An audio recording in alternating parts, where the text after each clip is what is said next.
All right, so the two 1 o'clock games that really didn't matter. New England and the Jets. Jets win 17-3. Jets finish 7-10. Patriots fall to 4-13. This was fun to watch just because of the snow. But yeah, 20 total completions across both quarterbacks. It was ugly football. There's not much football to discuss here other than both teams are picking in the top 10. Patriots lock in the number 3 overall pick. And the question now is, will Bill Belichick actually be there to make that pick? I like snow games most of the time. This, however, felt like a snow game this is why Renner hates snow games, was this game. Because it was just ugly. It would have been fun if something was on the line. Zeke Elliott said something like, he's wanted to play in a snow game his whole life, and now that he has, it kind of sucks. Well, yeah. This game would make you think that. It didn't have that. Remember the Eagles-Lions snow game where it's like a foot of snow on the field and it was chaos, and Calvin Johnson's getting up off the turf with just a face mask full of snow. That was fun.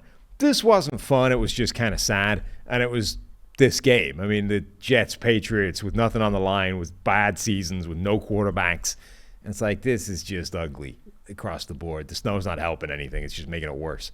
Impressive finish for Breece Hall to the season. Yeah. Coming off the knee injury, 37 carries for 178, including a 50-yarder. Had a touchdown in there. So that was a highlight for the Jets this year. It was the only highlight for the Jets this year, Breece Hall. All right. The only other thing to talk about here is Belichick and the Patriots. They're going to talk it out. There's when insiders don't have information, and they usually don't have great information about Bill Belichick, they're basically just us, right?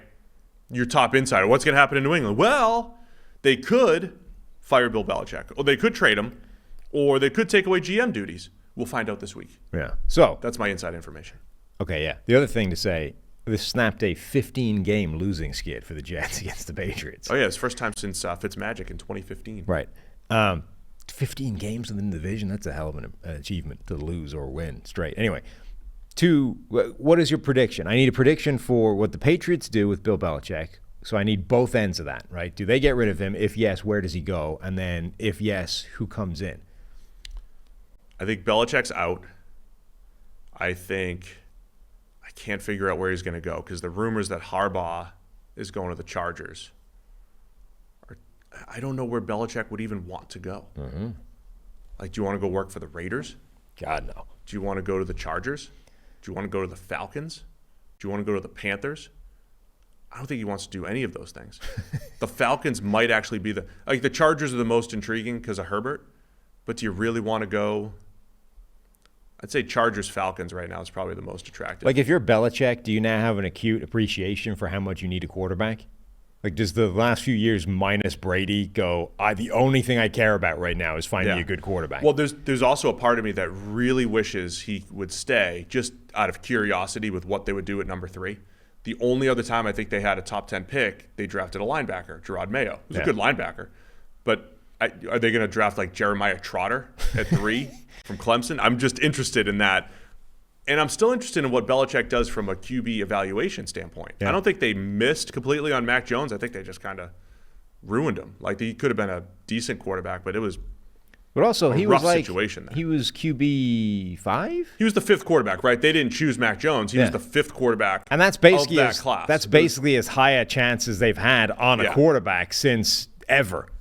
I would be fascinated because I'm still interested. Like, Bill Belichick is still a great football mind. You know, he's forgotten more about football than you or I know, or at least me. And even though it's easy to say, he's nothing without Brady and blah, blah, blah, whatever. I mean, he's still a great head coach, right? Here's the other destination, and is now officially open as of a minute ago. The Commanders are moving on from Ron Rivera. So Washington now opens up, and Washington sits at number 2, not number 3. They have their shot of one of the 2 top quarterbacks in this draft. So, if they end up drafting Drake May, you're in a better position, is all I'm saying, to get the QB than you are if you're the Patriots. I could see this one happening. Like, here's the deal, though, right? 24 years ago, this week or whatever, within the last 2 weeks, Belichick, resigned from the Jets after a day. He could sign with the Chargers, or they could trade him to the Chargers, and then a day later, he can just go, I'm quitting and going to Washington. That's the move. There you go. I think Bill Belichick Write it on a napkin. realizes the value of having a good owner and an owner that's going to give you control. And I think he had a good relationship with Bob Kraft. And you've got to think he'd get that out of Josh Harris, right? But I don't know. I think Belichick probably looks around the league and says there's 8 owners that I would work for. Yeah. Right? And most of those jobs don't come open because most of those teams are pretty good. Right. But don't And you think so- of all the owners, the ones that would give him, like if one of his stipulations, and I have no idea if it is, right? Like maybe a clean break is actually maybe Bill of all people is sitting here going, dude, I need to get out of this like personnel world.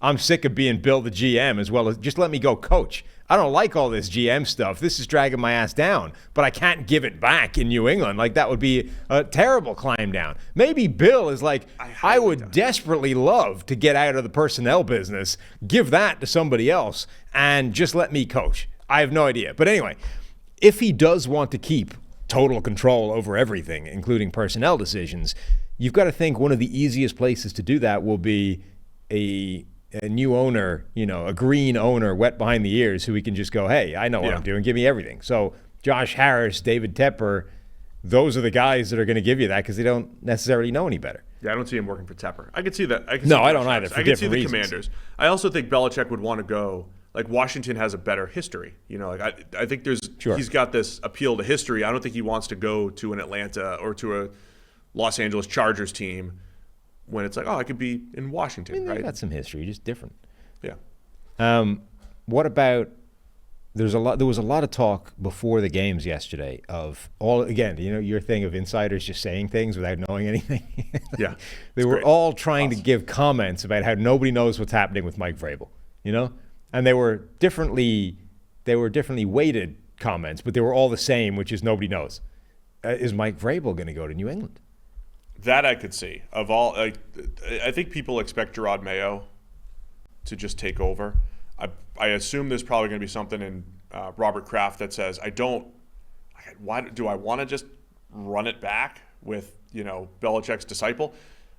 Mike Vrabel's not a part of the Bill Belichick coaching tree. He merely played for him. So this is like bringing Jeff Saturday in. But without, it's his version of Jeff Saturday. But not a high school coach, an NFL coach who's had success. And but Mike it's Vrabel, the same. It's like the same logic, right? It's who is most intimately connected with championship era team. Instead of Jim Irsay, who's just like, who do I know that was on that 04, 06, run of Colts teams? Jeff Saturday. He's not busy. Let's get him a call. Like, that was his logic. Whereas at least Kraft can go, okay, who is like deeply steeped in that, dynasty era Patriots? Oh, Vrabel, and he's a pretty good coach. Perfect. Then you'd have to figure out the personnel aspect of it. Because Vrabel, I think, has done great with not great personnel. And then they fired John Robinson, and he's had 1 year. Right. Ran Carthon, and now, so I don't know.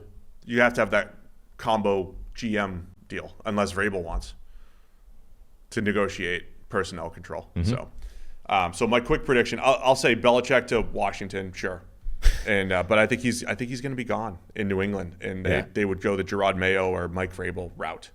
Yeah, I like that. I like that as an option now. The Belichick goes to Washington, I think takes full control there, and then Mike Vrabel becomes the Patriots, the new Belichick. They can overhaul that team quickly, too. Washington, new QB.